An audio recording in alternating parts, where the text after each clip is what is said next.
Rasulullah had sent some delegations to various parts of Arabia.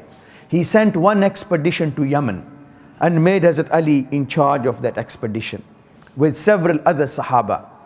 And when they went to Yemen, when people are traveling together, people can have a difference of opinion on issues. And those Sahaba had some disagreements with Hazrat Ali en route.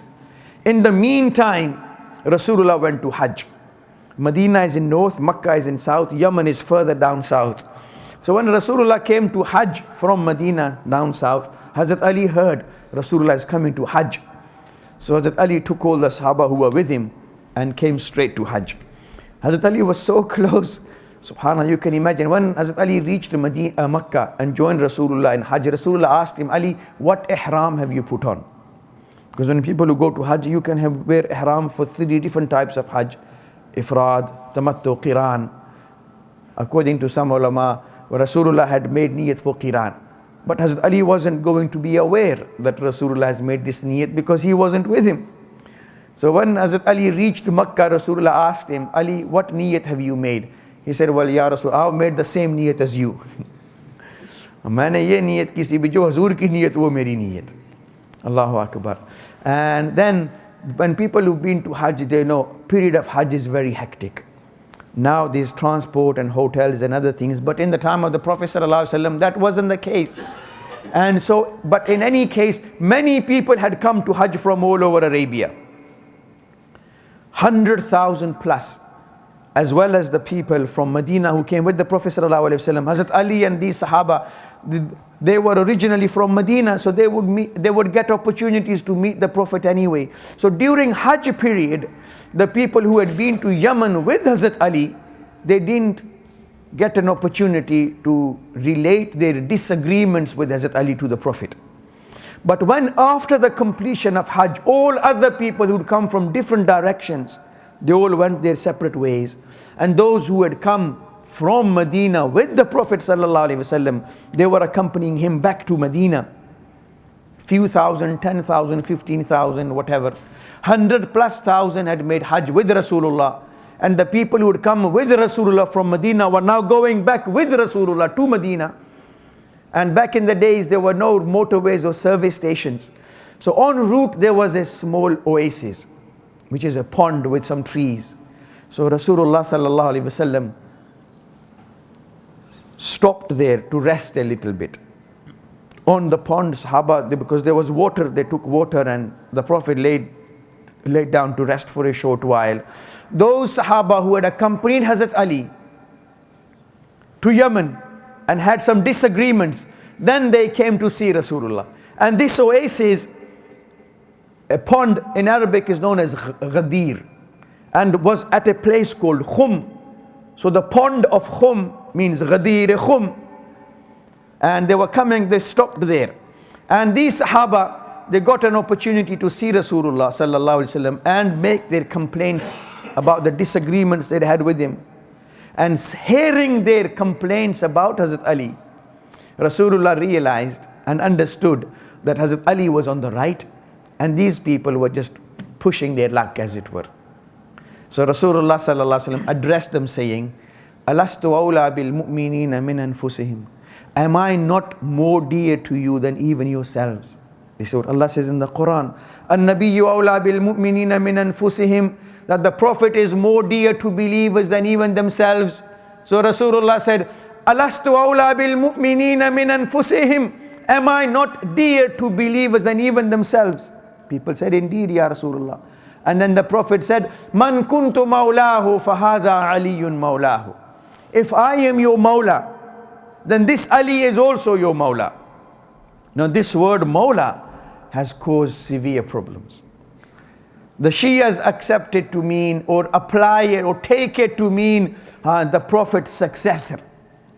And then the Prophet ﷺ went on to say, Allahumma waliman walahu wa adiman adahu. Ya Allah, love anyone who loves him and hate anyone who hates him.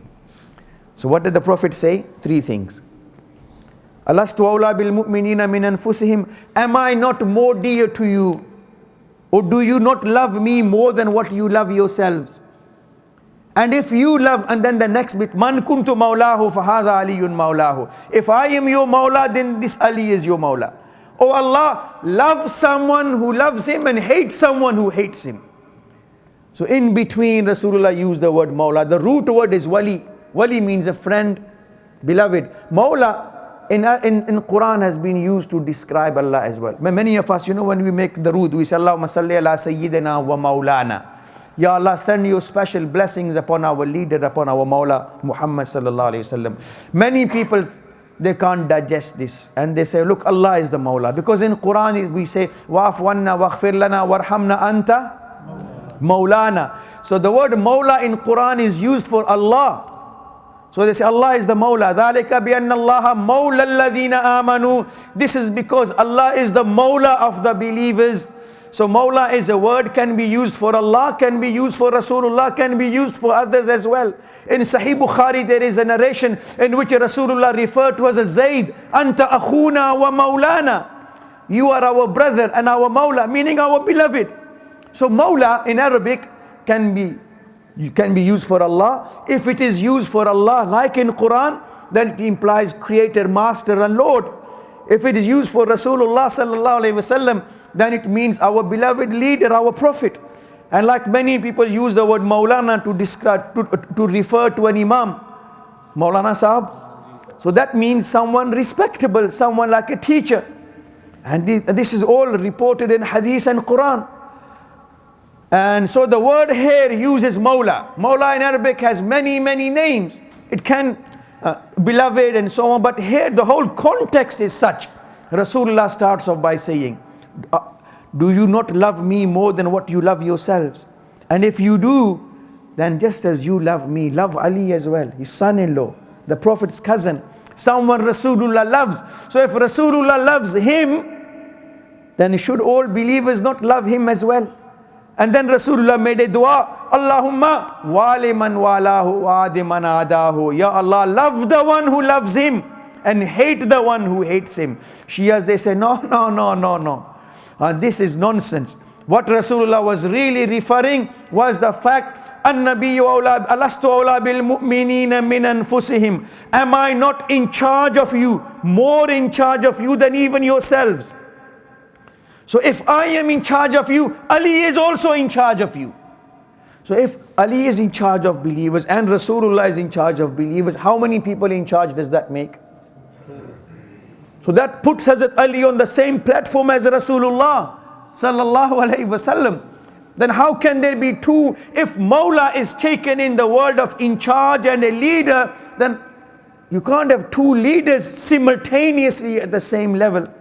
So it shows clearly that this cannot be in the same text. Mimbadi is not related in this. The Prophet didn't say, Man kuntu Maulahu fahaza Aliyyun Maulahu mimbadi. The word mimbadi doesn't come in any narration. The Prophet said, if I am more dear to you than even yourselves, if I am your maula, Ali is your maula. But this can easily be accommodated if we take the word maula to mean beloved. So if just as Rasulullah is beloved to us, so is Ali beloved to us.